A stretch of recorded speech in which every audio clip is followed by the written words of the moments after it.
حضور صلی اللہ علیہ وآلہ وسلم کو اپنی امت سے محبت۔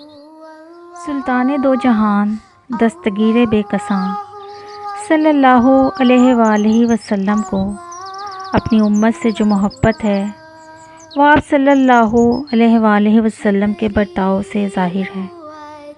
آپ صلی اللہ علیہ وآلہ وسلم کسی وقت بھی امت کو نہ بھولے اور اپنی ساری زندگی امت کی غم خواری اور خیر خواہی میں گزار دی۔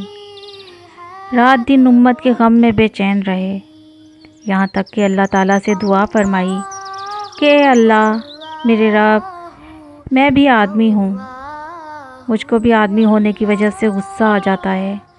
اگر کسی مسلمان کو غصے میں آ کر کوئی بد دعا دے دوں تو اس بد دعا کو اس مسلمان کے لیے اس کی مغفرت کا ذریعہ بنا دینا۔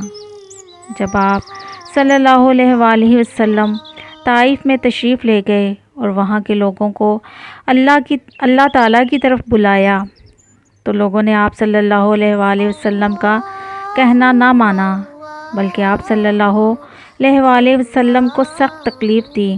حضرت جبرائیل علیہ السلام اللہ تعالیٰ کے حکم سے ایک پہاڑ کے فرشتے کو لے کر آئے اور عرض کی، یا رسول اللہ، پہاڑوں کا منتظم فرشتہ میرے ساتھ ہے، اگر آپ اجازت دیں تو میں ان سب نافرمانوں کو غارت کر دوں۔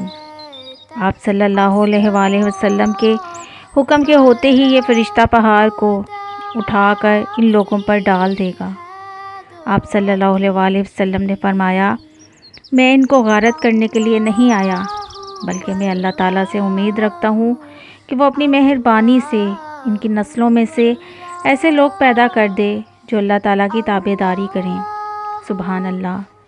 رحمت عالم صلی اللہ علیہ وآلہ وسلم کو کس قدر محبت ہے اپنی امت کے ساتھ کہ سب کو اللہ تعالیٰ کے عذاب سے بچایا اور اپنی تکلیف کا خیال نہ کیا، اور آپ صلی اللہ علیہ وآلہ وسلم کے فرمانے کے موافق طائف کے بلکہ کل عرب کے لوگ اللہ تعالیٰ نے مسلمان کر دیے اور اپنی جان و مال سب اللہ اور اس کے رسول پر قربان کرنے لگے، اور قیامت تک ان کی نسل جاری رہے گی۔